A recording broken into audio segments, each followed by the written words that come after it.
Fala, conexos e conexas, sejam todos muito bem-vindos, todas muito bem-vindas a mais um episódio do nosso Conexão Viagem. Nesse videocast, a gente sempre junta dois assuntos. Viagem, necessariamente, e o segundo assunto, quem determina é o nosso convidado ou a nossa convidada, que eu apresento já já. Antes, cumprimentar o meu parceiro de jornada, Rodrigo Possato. Fala aí, Possato. Oi, Sheila, tudo bem? Bom estar aqui de novo com você no Conexão Viagem. Lembrando que o nosso podcast está nas principais plataformas de distribuição do Brasil e nosso canal no YouTube, Conexão Viagem. Entra lá, se inscreve, toda quinta-feira uma novidade para você. Conexão Viagem é um oferecimento dos nossos queridos patrocinadores.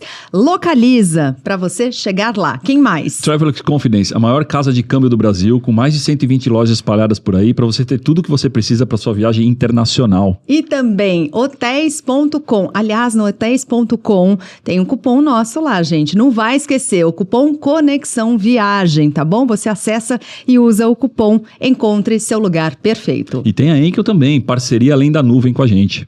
NW Turismo, agência de viagem que realiza o seu sonho de viagem de um jeitinho todo personalizado. Entre lá no Instagram, @NW Turismo. Muito bem, nosso convidado de hoje vai juntar os seguintes assuntos: viagem e necroturismo. Entre outros assuntos, na verdade. Tiago de Souza é o idealizador do O Que Te Assombra. Tiago, é uma honra te receber aqui. Um prazer, cara. Obrigada. Sheila, a honra é toda minha. Rodrigo, obrigado. Um prazer enorme estar aqui com vocês. Poxa, muito obrigado. O que é necroturismo? Uau, nome feio, né? É pra feio, começar, né? É um nome feio. Já assusta pelo nome, já. Porque é horroroso esse nome, mas é o jeito que as pessoas nominaram essas experiências em cemitérios. E embora eu ache ele bastante feio, ele é muito mais abrangente do que a gente imagina. Eu gosto de lembrar uma experiência quando a gente desenvolveu isso, a gente tem feito isso em várias cidades, e em uma delas foi Piracicaba, e foi muito engraçado, porque no começo há um choque imediato, e as pessoas exercitam muito aquela possibilidade de mostrar sua moral, né? Então a galera primeiro assim chamava a gente de satanista, vocês vão incomodar os mortos, não sei o quê. E uma dessas pessoas que falaram que a gente ia incomodar os mortos tinha uma foto que ela tinha ido pro Egito visitar as pirâmides. Então, tá incomodando muito morto. Então assim, ela era uma praticante de necroturismo e não sabia. Aqui em São Paulo, quem vai até o obelisco de Ibirapuera, por exemplo, vai visitar um mausoléu e não sabe, o mausoléu do soldado, é o monumento mausoléu do soldado constitucionalista de 32, que tem mais de 700 pessoas enterradas do lado de Ibirapuera. Você vai no Ibirapuera, tem um antigo cemitério de animais dentro de Ibirapuera. Então, assim, lugares de sepultamento, de enterramento, que nos propiciam a possibilidade de visita, são lugares de memória, na verdade. E é isso que a gente faz. Claro, tem vários tipos de memória e vários tipos de atrativo. Eu gosto de todos. Eu gosto de contar a história de assombração, gosto de contar a história de milagreiro, gosto de falar sobre arte tumular, gosto de falar de passagens históricas, biografias. Então, o cemitério, na verdade, ele é uma grande sala de aula. Eu não gosto muito de falar que ele é um museu a céu aberto, porque a gente induz as pessoas a imaginarem que os cemitérios que são lugares de ensino, que têm essa vocação pedagógica, histórica, patrimonial, são cemitérios que têm conjuntos escultóricos. E todo cemitério tem boas lições para nos dar. Eu gosto de dizer que a gente precisa entender que história o cemitério quer contar pra gente a partir das histórias que ele guarda. Então não precisam necessariamente ser lugares só com esses grandes conjuntos escultóricos e tal. Mas é um pouco isso. Não sei se eu consegui... Não, eu acabei de descobrir que somos todos necroturistas. Todos, né? Super. Vai na Catedral da Sé, tem uma cripta. Muita gente tem uma visita pra criptas, vai lá ver morto. Que é super legal, não é ver morto. Não é ver morto. É uma história, né? É ver história, mas né? É que a gente tem isso muito conectado a uma compreensão da morte como algo físico e decrépito. E, na verdade, a morte, que é um fenômeno supernatural, oferece a gente outras possibilidades, que são essas, né? A vida encerra, não há dúvida, né? Espero. Ou não sei, eu torço para que não seja, mas a nossa existência não precisa acabar. Então, na verdade, essas visitas, elas são esse exercício, né? Da gente visitar a história das pessoas, manter elas aqui com a gente, ou os seus bons exemplos, ou seus maus exemplos, enfim, independente do que a gente visitar essas histórias para isso. Conta um pouco pra gente o que é o que te assombra e como nasceu o que te assombra. É super terapêutico. Eu falo do fundo do meu coração, com a maior honestidade do mundo, que tudo que eu faço é pra mim. Não é, eu tô aqui para salvar os cemitérios. Eu faço porque eu acho super importante para mim. Tive uma crise existencial na pandemia, né? A morte batendo as nossas portas de forma super agressiva, como a gente, né? A nossa geração não viveu isso. Talvez quem tenha vivido a grande epidemia de gripe espanhola em 1918, talvez tenha vivido algo parecido, mas... Então eu comecei a consumir muito esse tipo de conteúdo, li um livro que foi meio definidor para criar o que te assombra, que é o Assombrações do Recife Velho, que é um livro do Gilberto Freire, que estabelece um paralelo entre as histórias sobrenaturais do Recife com o desenvolvimento socio-urbano. E aí eu vi que as histórias de assombração, porque o Que Te Assombra nasceu bem de história de assombração, depois que ele começa a ir para outros lugares. Eu vi que elas tinham muito mais do que... Elas eram muito mais do que meras histórias de carochinha, como todo mundo gosta de tratar. Então a gente tinha diagnósticos legais das nossas comunidades, reflexões importantes, e eu fiz isso em Campinas primeiro, que Campinas tem um recorte triste, que é uma história muito marcante sobre escravidão. E as histórias refletem isso. A gente tem muita história sobre fantasmas conectados à escravidão. Tem violências contra a mulher. Tem muita história contra a violência. Tem isso. Então, e quando eu comecei a estudar isso em outras cidades, existe realmente uma relação muito íntima entre grandes traumas e histórias de assombração. E achei super legal, só que não tinha graça. Mais um cara contando isso na internet. Então a gente resolveu levar as pessoas para os lugares. Mesmo eu não tendo nenhuma formação. A Sheila conhece uma das minhas facetas, que é de ser compositor, né, de samba e tal, mas então não tinha essa experiência. Fenomenal, hein, gente? Obrigado. Fenomenal. Verdade. E aí a gente resolveu levar as pessoas, claro, no começo foi um inferno, porque eu não tinha a menor ideia do que eu estava fazendo, então... O primeiro passeio que a gente fez em Campinas, eu falei, galera, pega os carros e vamos indo aí nos lugares que eu vou. Foi um caos. Porque foram quase 100 pessoas no primeiro passeio. Tudo de boca a boca, assim. E eu falei, tem alguma coisa aqui. O pessoal de Campinas, da Secretaria de Turismo e Cultura, me ajudou. Eles me ajudaram a organizar um pouco isso. E aí a gente desenvolveu um projeto que eu trouxe para São Paulo e para outras cidades hoje. Então a gente... hoje tem uma atividade nos principais cemitérios de São Paulo, assim, os mais conhecidos, a gente tem atividades: Consolação, Araçá, Necrópole, São Paulo, Santo Amaro, fiz no cemitério dos protestantes. E sempre fazer... E nos cemitérios, diferente dos centros de cidade, que a gente conta... Às vezes eu falo de cemitérios, né? A gente passa por lugares que eram antigos cemitérios, né? Surpreende, por exemplo, aqui em São Paulo, a galera saber que o bairro da Liberdade é construído em cima de um cemitério. O Cemitério dos Aflitos, primeiro cemitério de São Paulo, que em 2025 vai completar 250 anos. Esse ano, 250 anos do nosso primeiro cemitério. Então, mas além desses no centro da cidade, a gente vai para os cemitérios para usufruir de todos esses atrativos que eu falei, né? Então, tem um pouquinho de história de assombração, tem um pouco de devoção, tem um pouco de biografia, de história regular da cidade. É um tour guiado, né? É um tour guiado. Eu falo que é uma visita monitorada, porque eu não sou guia de turismo.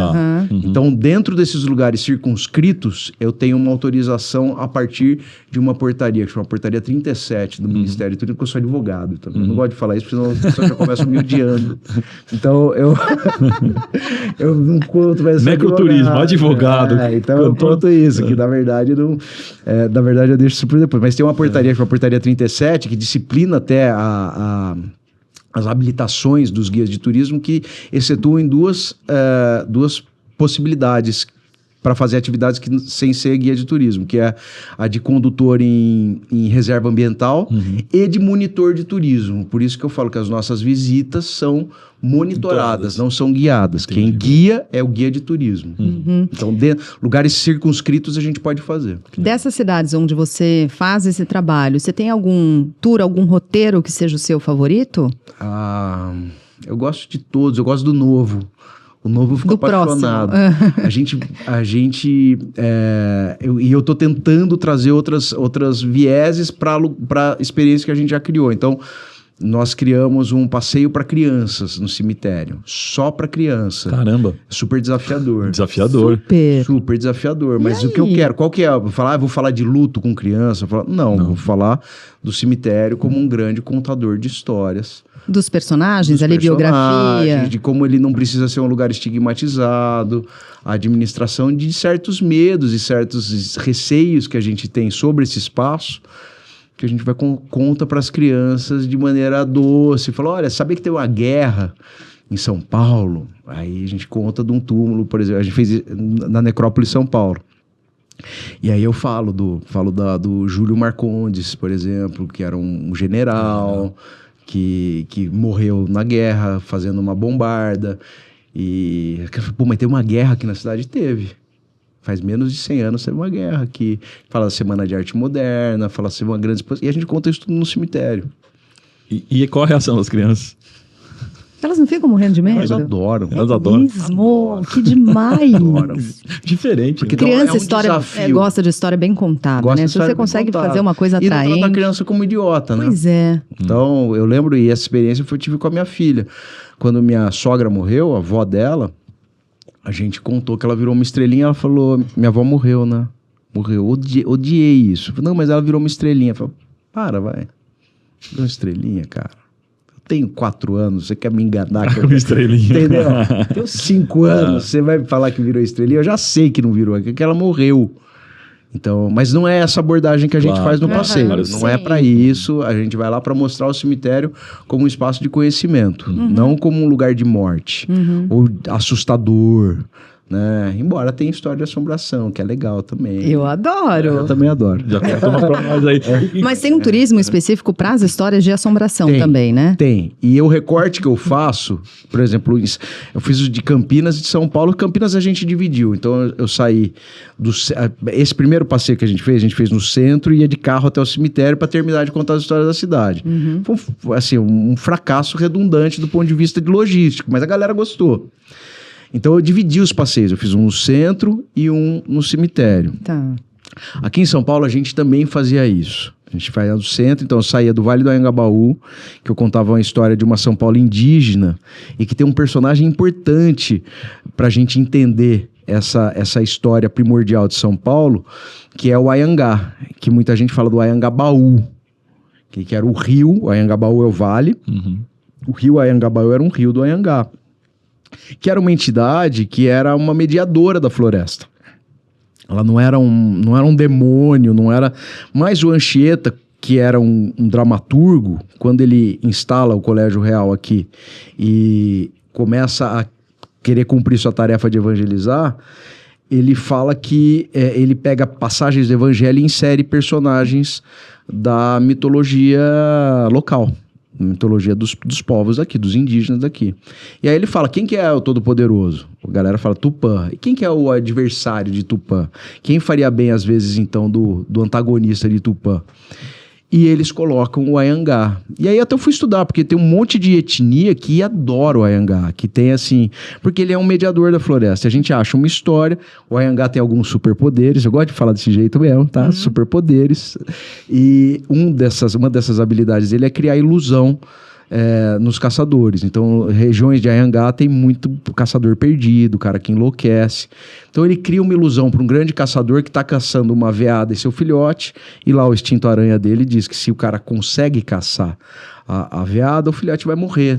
Ao morrer, ele não vai ser um semeador ao longo da vida, não vai se reproduzir, não vai servir de caça no momento certo. Gerou-se um desequilíbrio na floresta. Então ele cria uma ilusão nesse caçador, o cara continua caçando uma veada, ele acha que é uma veada, mas está caçando a própria mãe.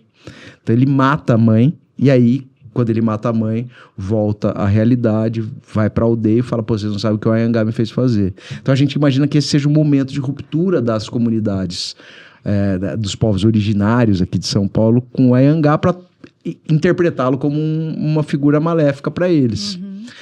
Bom, esse é o Vale do Anhangabaú. Então a gente sai do Vale do... tem uma outra questão importante do Anhangá.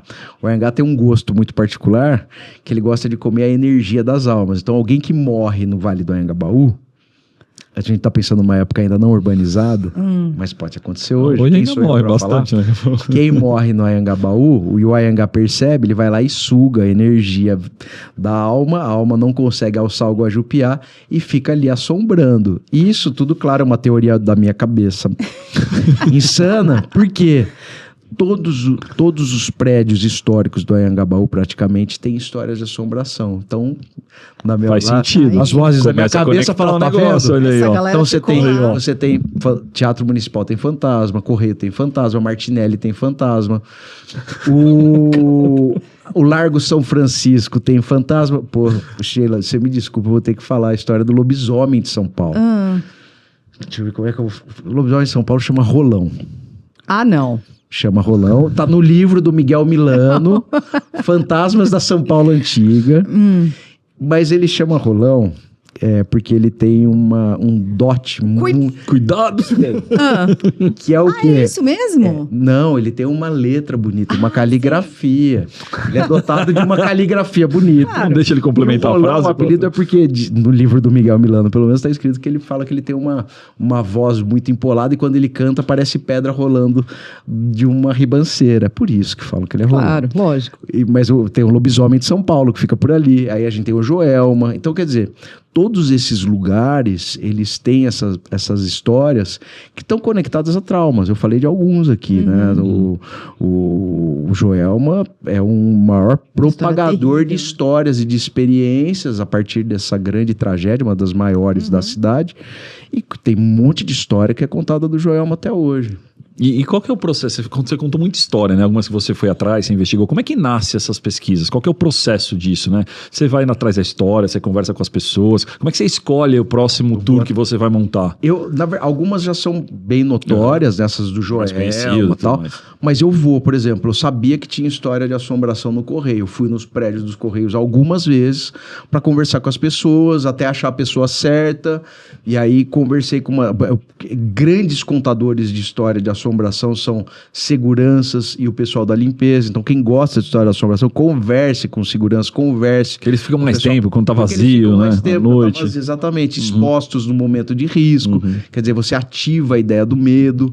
Então, essa galera... Então, mas eu gosto de falar, até porque é a ideia, na verdade, é da gente resgatar também essa prática da tradição oral. Né? Então, isso eu acho muito gostoso e muito legal. Mas eu não tô falando, é pra mim, não é que bom, tomara que dê para aproveitar alguma coisa, mas eu adoro fazer isso. Sabe o que eu ia te perguntar? E acho que até já cheguei a te perguntar isso numa outra entrevista, né? Na Band News FM.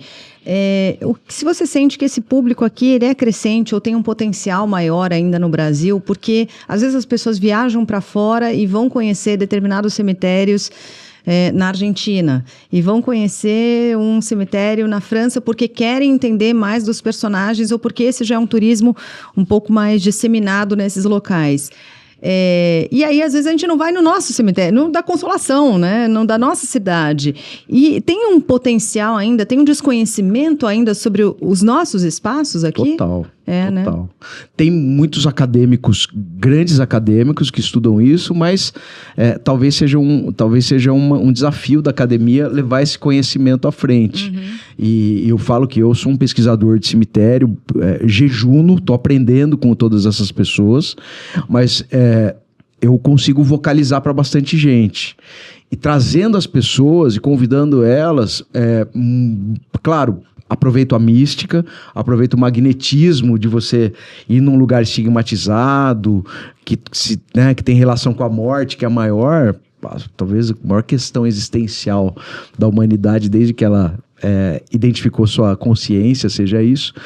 Mas eu acho que, sobretudo, porque é uma possibilidade muito grande da gente reencontrar um senso de pertencimento que não existe. Então as pessoas vão lá para ver o Jim Morrison, vão para Père Lachaise para ver o Jim Morrison, ver o Allan Kardec. Pô, mas aqui no Cemitério da Consolação tá Luiz Gama, tá Marquesa de Santos, família Matarazzo. Tem história aqui também, né? Tem muita história. Todas elas nos pertencem. Claro.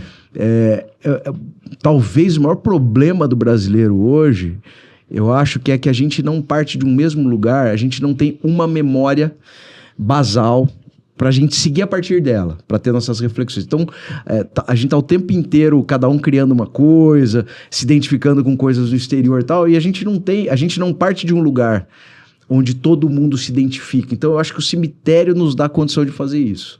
De você ir num lugar, que você tem algumas histórias que são muito importantes para todo mundo. Por exemplo, Luiz Gama. Luiz Gama é uma história muito importante para o Brasil. Muito importante. Né? O maior abolicionista, um cara que foi tudo assim, foi jornalista, jurista, mesmo não sendo um advogado laureado, né? Foi policial e, sobretudo, foi um abolicionista republicano. Então a gente vai lá e fala, pô, essa história é importante pra gente conhecer. E são várias, assim, são todas, não é que são várias, são todas, assim.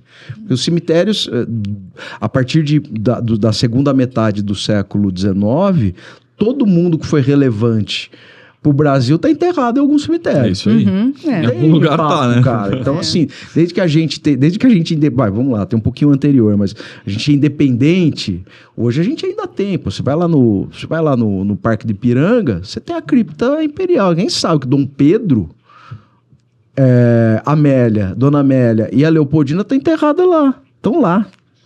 Então você pode ir lá, visitar o cara que declarou a independência do Brasil. Independente do que vier a partir disso, vai lá, se reencontra com isso.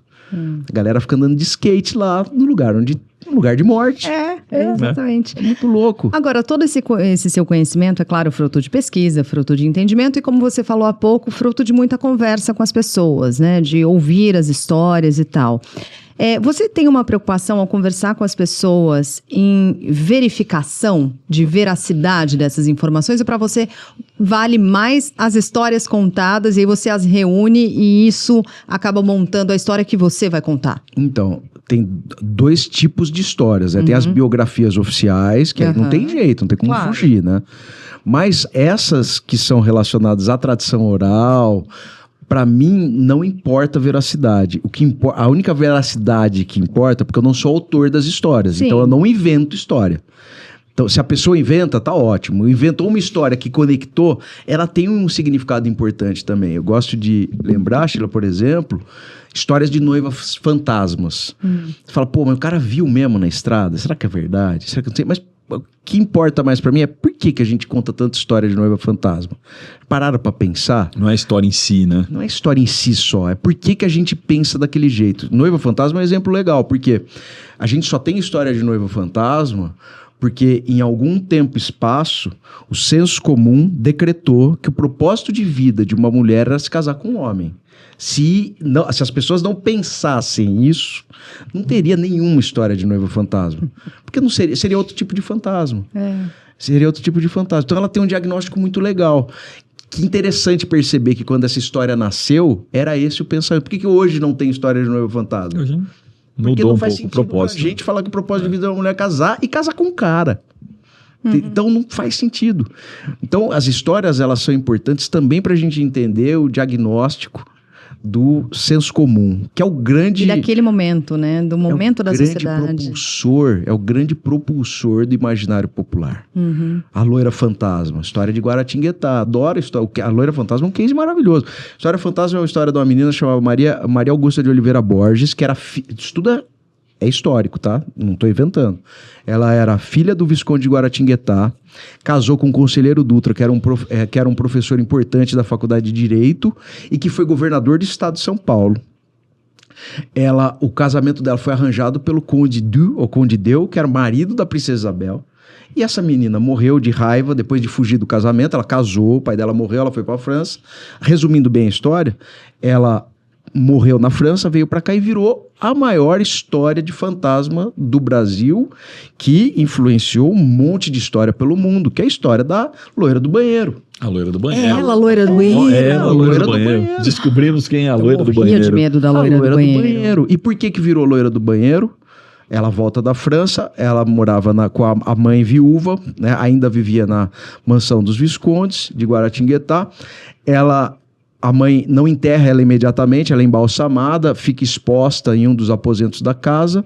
A casa, depois de um tempo, a mãe vende. Depois ela enterra a menina no cemitério dos Passos. Eu fui visitar, isso tudo eu fui, tá? Eu adoro ir no lugar. Eu fui lá na tumba da loira do banheiro, da Maria Augusta.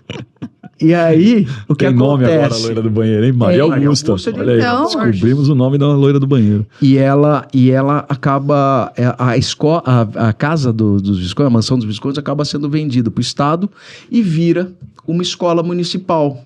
Por isso que a loira do banheiro aparece no banheiro de escola. Porque ela era a casa dela. A primeira história, o caso zero, o paciente número 0 da loira do banheiro era numa escola de Guaratinguetá. Gente, olha, esse olhar aí atento do Thiago para ouvir pessoas, para cruzar histórias, para investigar o que está por trás dos lugares é quase como montar um grande quebra-cabeça, né, gente? E aí é curioso como essa lógica toda se aplica também à tecnologia. Conectar dados que estavam soltos, né?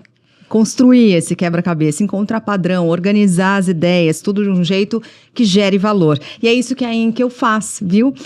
Com as empresas que querem crescer, usando cloud, usando dados e inteligência artificial. Se você quiser entender mais como a tecnologia pode ajudar o seu negócio a se conectar melhor com o que importa, é só acessar lá enkel.cloud e aí você fala com especialistas da Enkel. E qual que é a reação mais frequente das pessoas que vão a primeira vez num tour, num passeio desse? O que você enxerga nelas, assim? É de espanto? O que é? Qual que é a reação? Eu acho que elas ficam surpreendidas positivamente, porque o que você pode esperar de pior do que um cemitério? Então, qualquer coisa que aconteça de melhor... Já tá bom. Tá ótimo, né? Tá te levando para um lugar onde as pessoas choram, são tristes, têm saudade. Quer dizer, a nota de corte nossa é lá embaixo. E porque o cemitério não deixa de ser isso também. Não é que eu vou lá e vou falar, vou transformar o cemitério no Play Center. Vai ter noites do terror, vai ter... Não é isso, entendeu? Não é isso. Então, a gente faz isso. As frases que eu mais gosto, porque esse também é um tipo de experiência que é para a pessoa da cidade. Então, vem gente de fora, muita gente vem visitar, tem um monte de gente que vem visitar para levar para suas cidades até a experiência, mas é uma experiência para quem é da cidade. E aí, as duas frases que eu mais gosto são: minha avó me contava essa história, adoro, e a outra é: eu passo aqui todo dia e não imaginava que isso tinha acontecido aqui. Então, por exemplo, quando eu falo do bairro da Liberdade, tem a capela Memória do Cemitério dos Aflitos e a Capela dos Aflitos, Nossa Senhora dos Aflitos, que agora está em restauro. Maravilhoso isso. Deu um maior auê do mundo quando tiraram a Suzarantos lá da Rua dos Aflitos, que foi o único lugar que tiraram. Não precisava ter tido esse show. Se as pessoas entendessem que aquele é um espaço cemiterial. Não tem que ter nenhuma alegoria de outra etnia, pode ser japonesa, coreana, árabe, o que quer que seja, num lugar de decoro como um cemitério. E esse reencontro é importante para a cidade. Saber que seu espaço de morte é um espaço de memória. Então, as coisas que eu mais gosto são essas duas frases. Poxa, eu não imaginava que era. Imagina que o cara vai comer um daqueles cachorro-quente doce que fica 7 horas na fila para comer, e imaginar que ele está em cima de um cemitério. Pois é. Lá no bairro da Liberdade. Rio de Janeiro, a gente está falando muito de São Paulo, mas Rio de Janeiro e BH também tem o projeto Que Te Assombra. Isso, a gente levou lá. Que histórias são marcantes nesses dois lugares?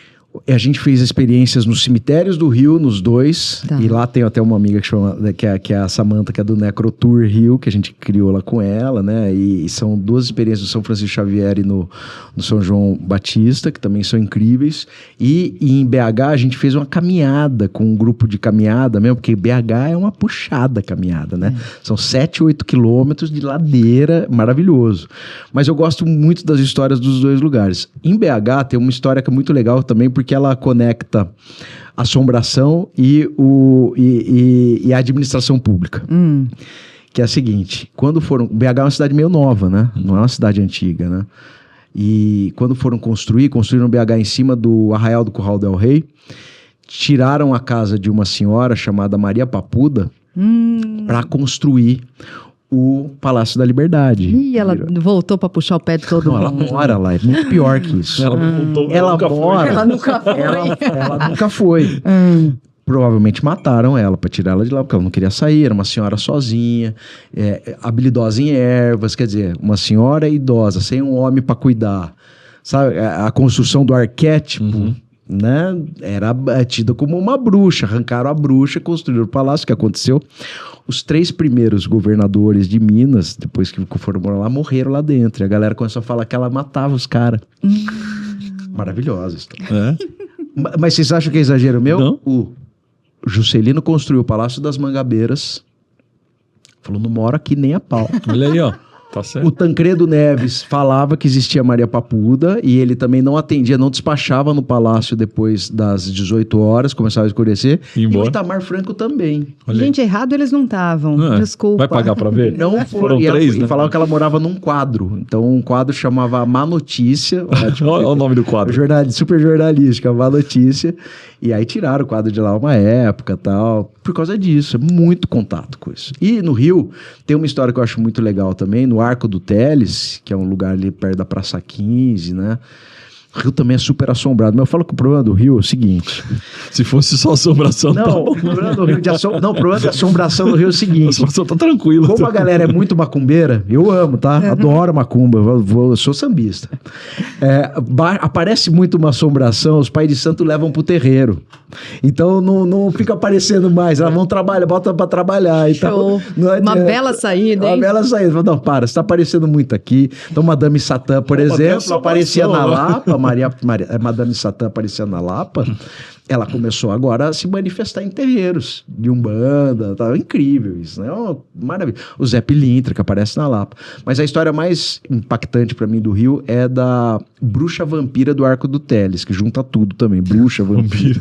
Que era uma mulher chamada Bárbara Urpia, que veio de Portugal com o marido. E aí tem um monte de detalhes da vida dela que não são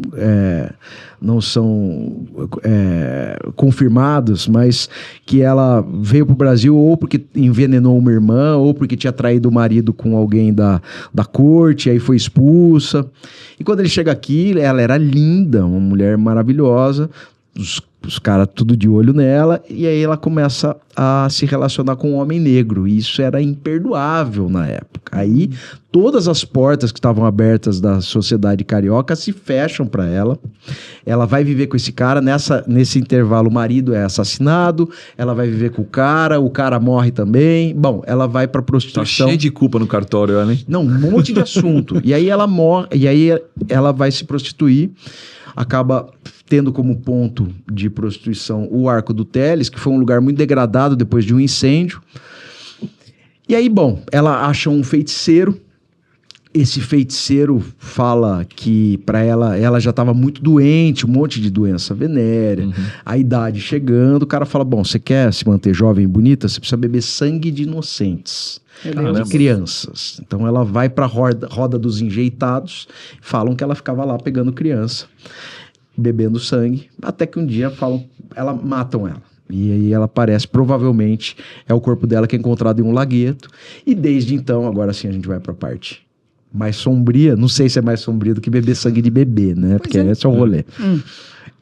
Ela começa a aparecer de novo no Arco do Teles, rindo, e ela passa a ser conhecida como Bárbara dos Prazeres, não mais Bárbara Urpia.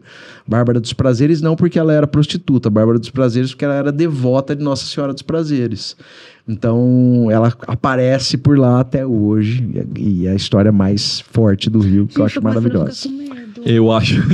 Vamos ter que colocar. Vamos falar de viagem, então. Quando você viaja, você viaja buscando esse tipo de programa, onde tem esse tipo de programa ou não? Você vai viajar para qualquer lugar e no lugar você se interessa? Eu viajo todo o Brasil atrás disso, mas assim, minha irmã mora em Roma. Então eu fui para Roma, fiquei um tempo em Roma para visitar minha irmã e só fui em cemitério. Viajei um monte de cemitério de Roma, um monte de catacumba. Então eu vou mesmo. Você vai direcionado. Quais lugares você já foi do mundo atrás? Eu fiz algumas viagens que eram assim. A época que eu fui, por exemplo, pro Père Lachaise, eu fui só pra ver o Jim Morrison. E também foi uma viagem Na época, hoje eu tô caretão assim faz uns 10 anos, mas na época, enfim, eu fui lá ver o Jim Morrison por outras razões. Quem conhece o Jim Morrison entendeu, fica tranquilo. Então, eu fui lá ver o Jim Morrison, né? E eu fui, quando eu fiz uma viagem pra Argentina, um daqueles... Isso que é interessante, eu nem gostava de cemitério e um dos roteiros era na Recoleta. Eu fui lá ver e assim, não dava valor nenhum pra isso. Hoje, morro de vontade, mas tava no roteiro. Então, antes não, agora, sem dúvida, eu observo isso sim. Que lugar eu posso ir para aprender mais sobre a morte e sobre os processos de morte, que eu acho muito legal. Tá com medo? Quer que eu continue? Roma é super assombrada. Eu quero falar mais de Roma, mas antes, fazer um convite aqui para todo mundo conhecer a conta global na Travelex Confidence, porque com ela dá para carregar até 6 moedas estrangeiras, pagar suas despesas no exterior. Vai para Roma, por exemplo... Dá, não tem problema, você vai tranquilo se você carregar na conta global na Travelex Confidence, vai com segurança, faz isso com comodidade. Está disponível no dólar americano, dólar australiano, canadense, libra, euro, iene. Ah, e o cartão é bandeira Visa, o que é ótimo, porque Visa é aceito no mundo todo. Para você abrir a conta é bem simples, você baixa ali o aplicativo da Confidence Câmbio, clica no botão Conta Global, não tem taxa de abertura, não tem taxa de manutenção. E o IOF para carregar apenas de 1,1%. É muita economia para você. Aproveite. Vem para a Travelex Confidence, o maior grupo de câmbio do Brasil. Vamos falar mais de Roma, porque você falou, né, dessa sua passagem. Até agora ela amava Roma, queria ir para Roma. Vamos ver agora. Não, vai continuar amando. É legal demais. Quero morar em Roma. Mas sim, você chegou a visitar a necrópole, chegou a visitar... a Gruta do Vaticano, onde estão os túmulos ali dos papas. Como é que foi essa experiência? Divide um pouco. É super legal. A gruta fica aberta, né? Mas a necrópole, que muita gente confunde, a necrópole é meio chatinho de visitar. Você precisa mandar um e-mail. Se você quiser, depois eu mando até, te deixo na descrição do vídeo, como faz para visitar legal. A necrópole. Boa. Porque você precisa mandar um e-mail, precisa fazer a razão da visita, que língua você quer que é sempre um padre que faz esse guiamento, né? A mediação da visita. Então, eu fui com um padre brasileiro, a gente pediu português, e tem que dar sorte daquele período que você tá lá, ter a visita, ter complexo, a disposição. não é simples, né? Não é tão simples, não é um absurdo, custa 13 euros, não é pro valor, mas é de ter a conjunção astral certinha pra você conseguir visitar a necrópole. E a necrópole é muito legal, porque ela te explica tudo que era aquele espaço onde hoje é São Pietro. Ali era um circo do Calígula. Foi construída a primeira basílica, então tem alguns remanescentes. Até na gruta tem algumas colunas ainda da primeira basílica de Constantino. Mas o que tem de mais legal é você ficar muito pertinho dos ossos de São Pedro. É o primeiro papa. E é o cara que jantou com Jesus. Eu acho isso muito legal. Fala, pô, eu tive assim... Não sou um cara super religioso. Ele jantou com Jesus, velho. É isso, entendeu? Porra, o cara que jantou com Jesus. É exatamente essa sensação. E assim, pô, mesmo não sendo um cara religioso, católico, nada disso... Chega lá e o Papa fala, pô, independente do que vocês pensam, vamos rezar um Pai Nosso. Eu falo, óbvio. Eu tô do lado do cara que jantou com Jesus. Vou rezar tudo que você falar pra gente rezar. A gente vai rezar com você, padre. Ali pertinho, assim, então é muito legal. Você entender também a importância.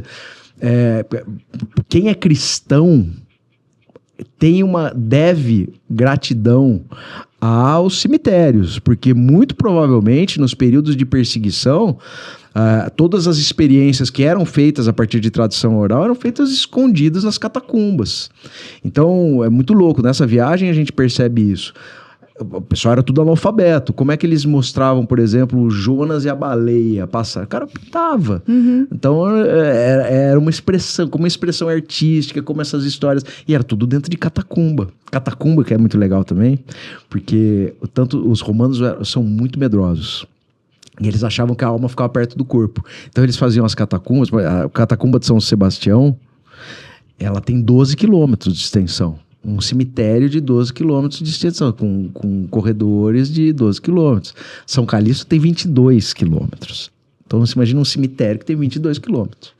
Caramba, uma cidade, maior que muita cidade. E eles deixavam lá, eles gostavam de ser grandes assim, porque falava que como os corpos, as almas ficavam perto dos corpos, eles tinham espaço para andar.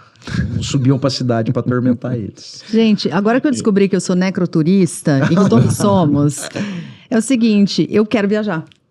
Eu quero viajar. Não tem jeito. Tem Toda vez que certeza? isso acontece, quero. Vamos pensar que hoje é quinta-feira ainda pra Eu você sou- desistir. Então. Não, quinta, sexta, sábado, domingo, não importa.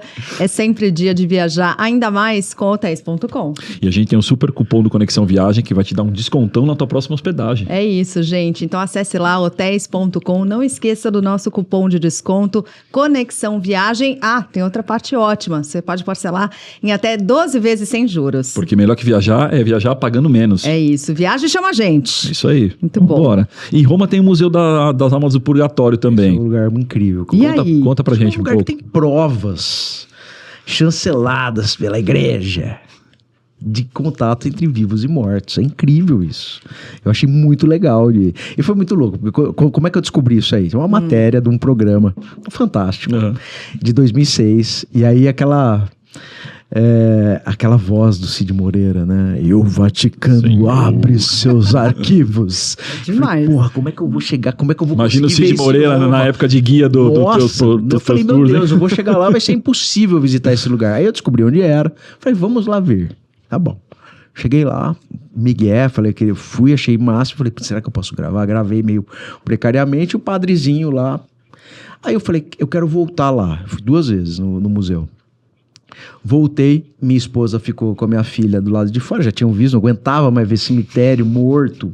O rolê comigo é sempre esse. Elas ficaram lá e começaram a conversar com o Papa, com o padre. Desculpa, com o Papa. Agora dá pra conversar. Agora dá. Agora Se ele dá, aparecer agora lá, agora dá. Desculpa, perdão. Se ele Santo vai- Padre, eu adoro o senhor. Me desculpa. Ele era super bem-humorado. É que bom, é Né? verdade. Então. Tinha isso. Desculpa, gente. É mais forte do que eu. É horrível. Só pra contar, eu conto uma história. Assim, um dia me contaram uma história de crianças que morreram queimadas numa casa lá em Campinas. História triste, de milagreiro do Horrível. cemitério. Aí o cara acabou de falar, nossa, que legal. Eu falei, não, legal. Não acho legal que criança morra queimada dentro de casa, gente. História é uma história interessante. Milagreiro do Papa. Tentando me desculpar aqui. Não, fica tranquilo. Tá né? tudo bem. Eu gostava Ele teria muito rido. do Francisco. Tá bom. Muito dele. E aí, minha esposa ficou com a minha filha nessa igreja que chama a Igreja do Sagrado Coração em Sufrágio, que é a única, acho que é a única igreja gótica de Roma. E ela, a hora que a gente saiu, eu saí escondido, puta de um jacu, né? Filmei para falar, o cara vai pedir pra eu apagar. Fiquei com medo. Aí minha esposa falou, nossa, ele fala português. É mesmo? Eu falei, ele fala português. Eu falei, puxa, eu fiquei super culpado. Falei, vou lá agradecer o padre pela recepção. E aí comecei a conversar com ele em português. É muito louco. Você fica na Itália, fala italiano, fala... E você começa num... Aí num sotaque esquisito, assim... Eu falei, padre, de onde o senhor é? Ele falou, de Recife. Eu falei, você é de Recife, padre? Eu falei, pô, eu vim aqui. É o padre Fernando. Então, quem for até o museu, procure o padre Fernando, que é um cara super querido. Ah, tá? que ótimo. E o que é o Museu das Almas do Purgatório? Um padre chamado Vitor Jouet, existe uma capelinha onde é essa igreja. Essa igreja é relativamente nova, perto das coisas de Roma. Tem um pouquinho mais de 100 anos. E ele pegou fogo na capela, e aí eles conseguiram salvar um altar, mas quando estava pegando fogo, ele viu um espírito no fogo. Ele descreveu o espírito, quando apagou o fogo, ele viu que tinha uma impressão da imagem, exatamente da imagem que ele viu no fogo, no altar de Nossa Senhora da Conceição. E aquilo intrigou muito ele era próximo do Papa Pio X, pediu para o Papa, falou, Papa, posso estudar isso? Ele falou, pode, posso montar um acervo? Ele falou, pode montar. E ele montou o pequeno museu, chama Piccolo Museo delle Alme de Purgatório. E ele juntou 14 casos de evidências materiais. O que é evidência material? Uma prova física de que uma alma teve contato com o ser humano daqui vivo. E aí você tem desde toque das mãos em camisas, em batinas, um padre que chama Padre Panzini, que apareceu para uma suora depois de morrer, né? Tudo gente que já morreu, Sim, tá? sim, Tudo. Apareceu para ela não sabia se aquilo era realidade, se era um delírio dela, e o que o Padre Panzini fez? Ele apareceu para pedir uma missa para ele, que ele estava no purgatório, e aí ele parece pirógrafo, sabe? Queimou um pedaço de madeira com a palma da mão dele e o crucifixo dele. E aí elas apresentaram para os padres. Então, assim, são vários Evidências mesmo, né? materiais de contato de morto com vivo. É maravilhoso. Eu acho. E aí, quando a gente vem para o Brasil, uma pessoa que quer começar nesse tipo de turismo, que é um turismo diferente, né? Por onde ela começa?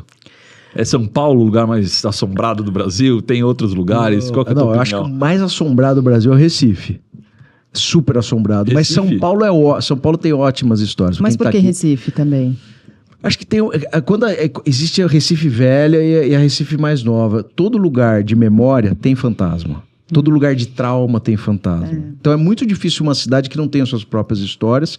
E muito provavelmente essas histórias vão estar conectadas a lugares de traumas ou de experiências difíceis. Sim. Então, todo lugar pode ser um lugar, desde que as pessoas estejam dispostas a ouvir quem quer contar essa história. O cemitério é um grande contador de história.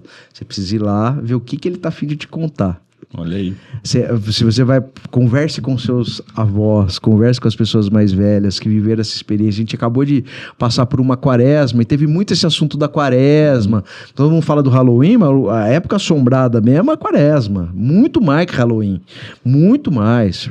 Porque a quaresma, dentro da nossa cultura cristã, católica principalmente, e isso é muito de voz, não é de cara que conta história de assombração, isso é muito de tradição familiar. As vozinhas não deixavam o cara olhar na rua depois das 10 horas da noite durante o período da quaresma, principalmente de quinta para sexta-feira, reproduzindo a quinta-feira a Santa Ceia e a sexta-feira da Paixão, que é o dia do martírio de Cristo. A quaresma faz referência aos 40 dias de Jesus no deserto. Uhum. Com o empoderamento imenso do diabo que estava tentando atentá-lo, e ele em isolamento. Então, ele em isolamento, o mundo estava sem a presença física dele, ele estava lá sendo submetido a todas as penitências que ele se propôs a viver, com o empoderamento do capeta. O capeta lá tentando atentar a ele, né? Tentando fazer ele se desviar. Então, esse período da quaresma é muito mais assombrado. Isso não sou eu que estou falando, quem falava eram as avós. Lobisomem se transforma na quaresma. Mula sem cabeça se transforma da quinta para sexta-feira na quaresma. Porque é tradição, isso é tradição, isso é tradição. O cara traz, não é uma história da carochinha, é tradição mesmo. E você que vai fazer necroturismo pelo Brasil, alugar um carro com quem mais entende de carros no Brasil é super fácil e rápido. Com a Localiza você encontra o ideal, do compacto ao SUV, sempre com uma frota nova e perto de você. E para ganhar ainda mais tempo, alugue o Fast Retirada Digital, onde você retira o carro pelo celular em menos de 5 minutos. Conte com a Localiza para explorar o Brasil de norte a sul, México, América Latina. A Localiza descomplica o aluguel e cuida de cada detalhe para que a sua próxima viagem seja incrível.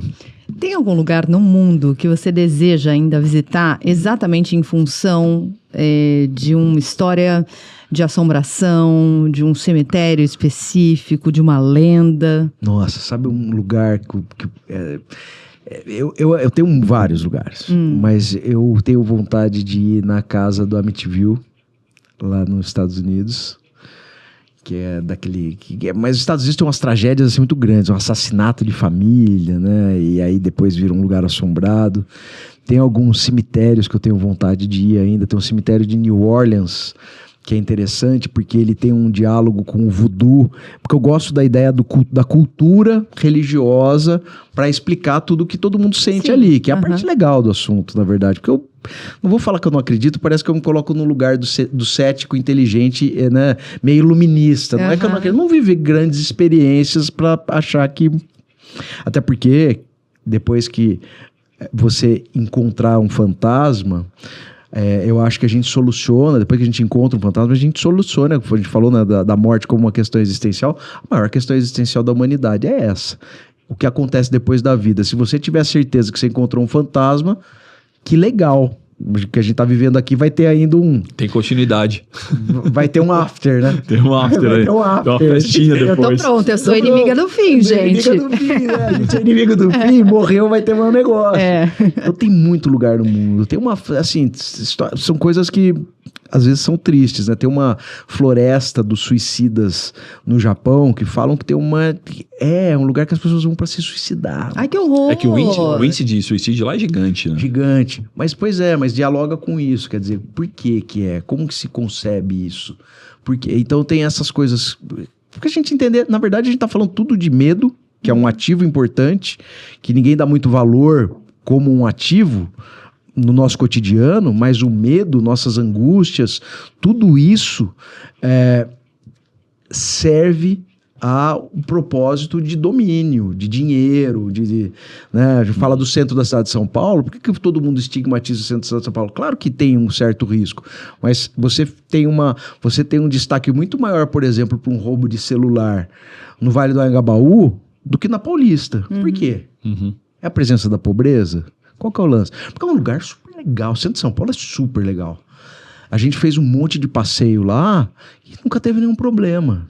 Nunca teve. Pra falar que nunca, em 3 anos e pouco, quando a gente tinha um intervalo entre a Capela dos Aflitos e a gente ainda ia no mesmo dia pro Cemitério da Consolação, o pessoal ficava meia horinha para se encontrar depois na estação do metrô.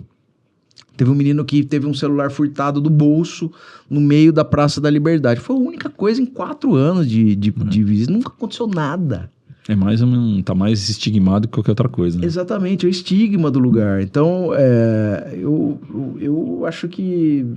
E esse assunto tem um magnetismo muito grande. A gente tem... Eu não sou profissional de turismo, mas eu percebo que existe uma compreensão de que grandes eventos satisfazem a demanda de turismo.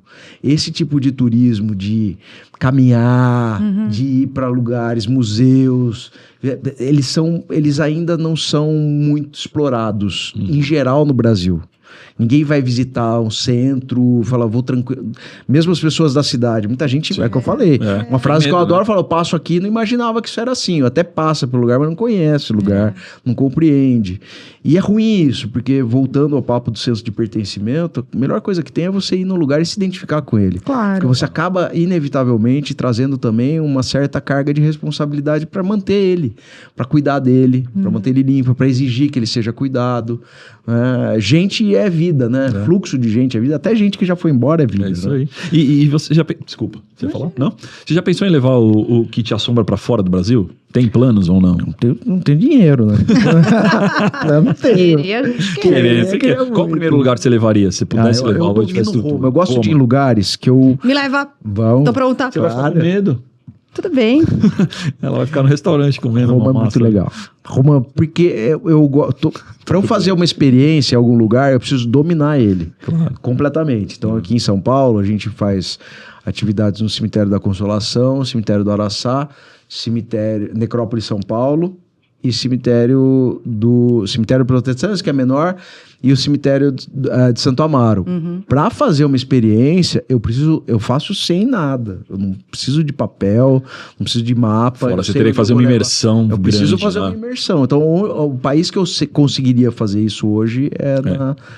É na Itália e na cidade de Roma. Uma curiosidade que eu tenho sobre castelos.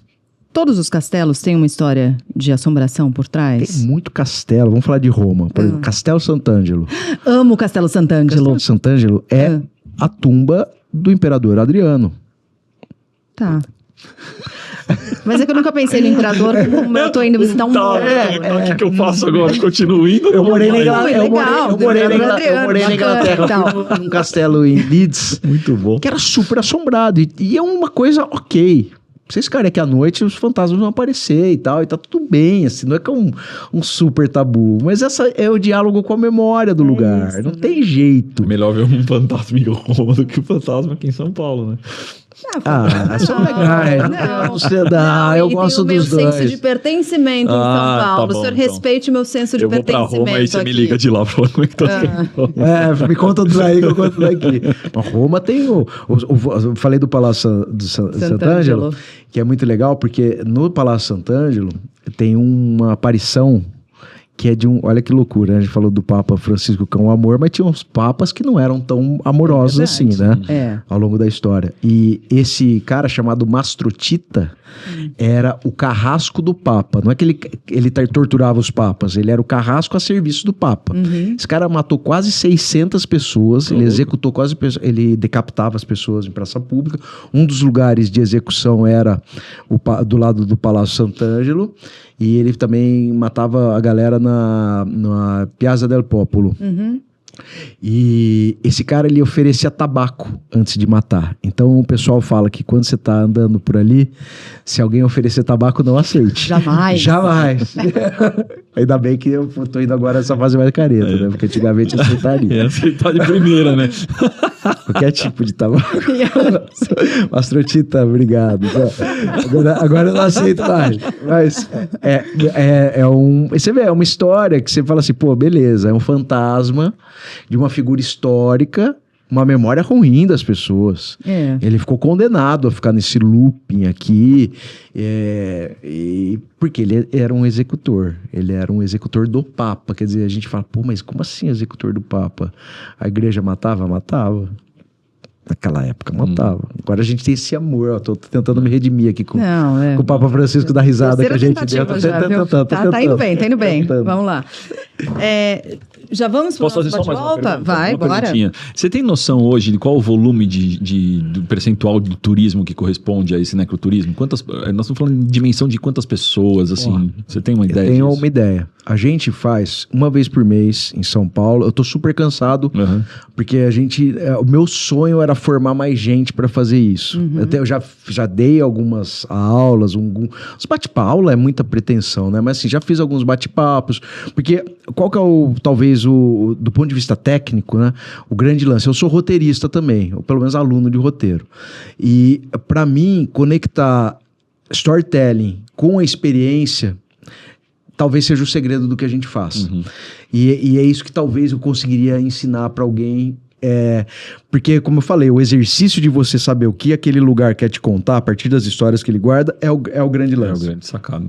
A gente leva aqui em São Paulo, por exemplo, Cemitério da Consolação, nós temos 130 inscrições. Elas acabam rápido demais. Todo mês está cheio. Então vamos lá, o Cemitério da Consolação, só eu levo 1.000 pessoas por ano tranquilamente para uma experiência mensal. Fora as outras todas. Quer dizer, se a gente conseguisse formar mais gente, e tem o Popó ainda, que é o meu professor, que faz uma experiência segunda-feira. Popó era um coveiro, depois trabalhando na administração, e ele faz às segundas-feiras visitas no Cemitério da Consolação. Também leva então, mais um horário monte de gente. infeliz. O horário é 14 horas. Na segunda-feira. Mas sacadão, Popó tinha que estar. Popó, pra mim, ele é funcionário da Prefeitura de São Paulo. Popó, pra mim, tinha que ficar o tempo inteiro, porque ele é um patrimônio do cemitério.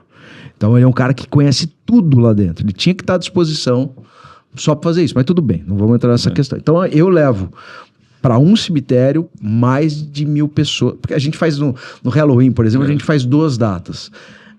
Esse ano, no Halloween, eu fiz um passeio que tinha 260 pessoas. Lotado, completamente lotado. É ruim até, insuportável. A gente fez 2 dias. Então, 1.200, 1.500 pessoas por ano. Só eu. Você imagina que tem gente que propõe outras atividades, tem o Popó que faz as segundas, que também tem bastante gente. Então, parece que é uma coisa muito distante, mas não é. Não é. É curioso como o Halloween entrou na nossa, né? Assim, no Brasil, né? E de um tempo pra cá, né? Então, nada, de alguns poucos anos, uma década pra cá, né? Acho que é algo mais recente. Mas tem movimentado também esse turismo. Super. Vamos de bate-volta? Vamos lá. Então tá bom. Bate-volta é assim, é rapidinho, jogo bater rápido. E voltar. Se bater e não voltar, vira assombração. Não, se voltar é assombração. Se bater e ficar, não é. Exatamente. Um cemitério que te marcou. Cemitério da Saudade de Campinas, que foi o pai de tudo isso. Onde tudo começou. História real ou lenda popular? Lenda popular. Claro, né? Muito mais divertida. Muito mais legal. Um lugar que te causou arrepio. Putz, grilo, eu fui num lugar que chama Fossa Ardeatina, que é o palco bate-bola. Agora é sacanagem, porque além de TDAH, eu sou prolixo. Não, mas a gente abre exceções. A Fossa Ardeatina foi um lugar de execução de 335 italianos na Segunda Guerra Mundial. E hoje se tornou, um mausoléu, essas pessoas estão sepultadas lá, mortas pelos nazistas. E essas pessoas estão sepultadas lá até hoje, virou um ponto de todas, não vou falar celebrações, mas todas as manifestações nacionais da Itália, que são importantes, datas efemérides, por exemplo, a retomada de Roma pelos aliados, tudo é comemorado lá. Onde tudo é fica celebrado? Fossa Ardeatina E sabe o que é muito... Putz, não tem jeito, desculpa, Sheila. Vou Imagina. falar do bate-bola, acabei com o bate-bola. Eu A sou fosfardiatina- mestre em acabar com o bate-bola. Ah, que bom. Tá. Então, a fosfardiatina acabou... O que aconteceu? Só para entender a fosfardiatina. Um batalhão da SS estava passando e tinham os Partigiani, que eram era uma milícia italiana de resistência, mesmo no domínio nazista em Roma. Partigiani, sabe aquela música da Bella Ciao? É a música dos Partigiani. Todo mundo acha que é a música do Casa de Papel. É a música da milícia italiana de resistência aos nazistas, a Bella Ciao. E aí, esses caras explodiram esse pelotão da SS. E aí, o comandante de Roma falou: eu quero que mate pelo menos 10 italianos para cada soldado alemão que foi morto nessa incursão. Nessa vila onde explodiu a bomba, pegaram 335 pessoas, levaram para a fosfardiatina e executaram todas ao mesmo tempo com um tiro na nuca. Que Todo história, mundo. Caramba. gente. Que horror. Todo mundo junto. Que E aí, horror. e essas pessoas foram... E todas assim, tinha juiz, tinha pedreiro, tinha padeiro, tinha tudo. Cara, moleque de 14 anos, idoso, todo mundo. Então, esse lugar acabou virando um lugar de celebração. Então, o lugar mais triste que eu fui foi esse. Sem dúvida nenhuma. Tem o rosto das pessoas, tem o nome das pessoas, a profissão das pessoas. Caramba. É muito... pesado, né? Para você estabelecer A conexão. uma né? conexão com elas. Caramba. Uma história assombrada que todo brasileiro deveria conhecer. A história do Chiquinho de Borda da Mata. Fica aí. Não, mas é rápida de contar? Mas nunca é rápido, Sheila. É um Não, Marcela, exorcismo. dá tempo de A Marcela contar a vai querer me história. matar. Então vai contar a Tá bom. história. Vamos Conte, falar do por Chiquinho favor. agora. Chiquinho da Borda da Mata. Ah. É o seguinte, é uma história de exorcismo incrível. Aconteceu em 1953, na cidade de Borda da Mata, Minas Gerais. Vou resumir o máximo que dá. Tá. Era um pai que tinha feito um pacto, que tinha dito uma frase infeliz, ou era um pacto mesmo. Ele falou que se ele ficasse rico, a primeira filha dele, ele ofereceria ao demônio para que ele se casasse com ela. Muito bem. Na fazenda lá em Borda da Mata, começam as manifestações na fazenda desse cara, não entendia direito, os animais muito irritados, e começa xingamento, começa grito, risada, não sei o que. Ele vai pro padre e fala: Padre Sintra, virou Monsenhor Sintra, mas Padre Sintra, pelo amor de Deus, me ajuda. O Padre Sintra vai lá, faz uma bênção, para no dia. Passado algum tempo, a menina tá no quarto, depois dela ter completado 14 anos. Entra o capeta, o próprio diabo, no quarto da menina e fala: Oi, eu sou o Chiquinho. Vai dar risada do Chiquinho. Desculpa. Eu sou o Chiquinho e vim te levar. A menina sai gritando, Claro. voltam lá, falam: Padre Sintra, bom, depois de vários processos e várias autorizações para fazer uma desinfecção ou um exorcismo, ele lá perto do Megalha, inclusive, o bispo de Pouso Alegre autoriza o exorcismo. E aí os caras vão lá e fazem o exorcismo. E o Padre Sintra, depois de horas, ele falando 3 mirlínguas, aquela coisa, capeta falando... E tinha um padre que foi junto, que era um Frei Belchior, que falava várias línguas, então eles brigavam em várias línguas, coisa chique. Ele dá um crucifixo pro... Ele fala: bom, já no adianto da madrugada, falou: você é bom mesmo? Falou pro capeta, pro Chiquinho. Então beija meu crucifixo. E o Chiquinho beija o crucifixo do cara e dá um grito, aquilo queima a boca do Chiquinho. O Chiquinho fala: tá bom, vocês ganharam, mas Sintra, quando você morrer, eu volto. Tá bom. O Padre Sintra morreu em 2003. E aí o pessoal falou que o Chiquinho voltou. E eu soube disso da pior forma possível. Porque eu fui pra Borda da Mata, lógico. Pra saber a história inteira. Fui visitar o Padre Sintra no cemitério e tal. Eu queria saber onde era o lugar. Onde tinha acontecido tudo. E aí, eu passei várias vezes na frente do lugar onde era a casa, que foi demolida. E aí eu vi um senhor saindo de uma fazenda assim, falei: por favor, o senhor pode me contar onde é a casa do Chiquinho? Do Chiquinho. Não, aí ele fala assim, eu não vou falar o nome dele, mas ele fala assim: mas filho, você vai lá agora, o Chiquinho voltou. Eu falei: eu vou, pô, não tem problema, eu vou antes, que tava escurecendo. Aí eu vou lá, acho, vocês estão dando risada, porque vocês... E aí eu vou lá até a porteira. E a hora que eu tô chegando na porteira... Ah, não. Veio uma voz na minha cabeça. Eu juro que não era nenhuma das minhas vozes da cabeça. Uma voz assim: mas você é insistente, hein? E aí eu falei: uau. Aí eu fui rapidinho, registrei e fui embora. Só pra concluir essa história do Você Chiquinho. tava na fase de emorso ou foi depois? eu ia perguntar Não, agora. caretíssimo, desde tá. 2016. Não, eu ia Tá. perguntar Desde agora. 2016. Tava no lance do Jim Zero. Morrison ou não? E o que acontece? A história é uma história, parece, da carochinha também, né? Lenda e tal, mas o que acontece? Em 1999, o livro Tombo da igreja foi publicizado. E aí, no livro Tombo tem um relatório, porque, claro, isso eles mandam pro Vaticano. Você pede uma autorização para fazer o exorcismo. Não faz de orelhada. Você vai lá e tava o relatório inteiro de todo o acontecimento.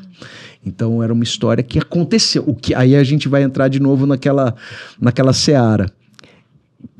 Pra mim, importa muito mais a história existir do que exatamente o que aconteceu. Mas alguma coisa aconteceu ali. Você chegou a entrar ou não? Você ficou só na portaria e foi embora? Na Não, porteira é foi uma embora. porteira. A porteira, você ficou na porteira. Eu fui até a porteira. Não, depois desse recado, dessa E voz... tem uma pessoa que mora na fazenda que não gosta do assunto. Então a gente respeita também. Só entendi. que essa é uma história famosíssima. Então essa é uma história para ser conhecida pelo brasileiro. Porque a história da loira fantasma talvez seja melhor. Mas todo mundo já conhece. Uma lenda que você ainda queira investigar. Olha, não tô brincando. Poxa, eu gosto de... Já deu até um arrepio. Então, tá bom, gente, eu vou embora. Poxa, uma lenda que eu quero investigar... não sei, eu gosto de... Eu tenho tantos... Eu tô escrevendo um livro sobre lobisomem. Em agosto, se vocês me convidarem, eu volto aqui para trazer um livro. Claro. Chama Conheça o Lobisomem do Seu Bairro. E eu tô muito na onda de histórias de lobisomem. Então eu quero conhecer mais as histórias de lobisomem. Muito bom. Consegui ser rápido. Olha só. Verdade oficial ou verdade popular? Popular, lógico. Né? Um país onde você gostaria de fazer um roteiro do que te assombra? Israel. Israel. Boa. Um destino que surpreendeu com histórias inesperadas. Borda da Mata, sim. Borda da Mata, Chiquinho, né? Fui atrás de uma história da carochinha, eu voltei de lá arrepiado, morrendo de medo. Fui pra igreja, benzer.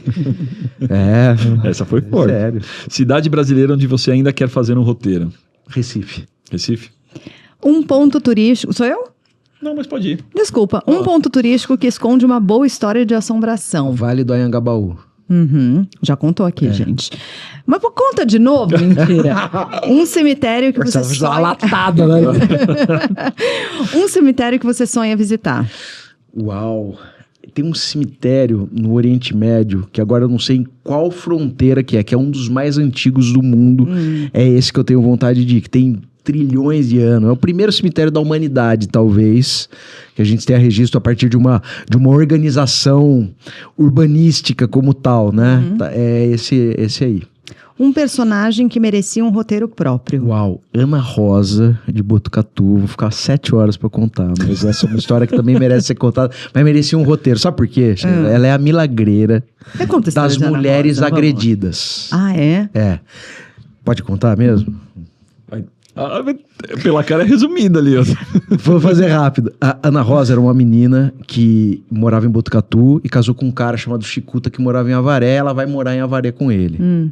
No começo, uma candura de pessoa, o Chicuta, casou o demônio próprio. Violento, agressivo, possessivo, ciumento, violentava ela. E quando ele saía, ele era carreiro, levava boi de um lado pro outro. Quando ele saía, trancava ela, deixava ela em cárcere privado.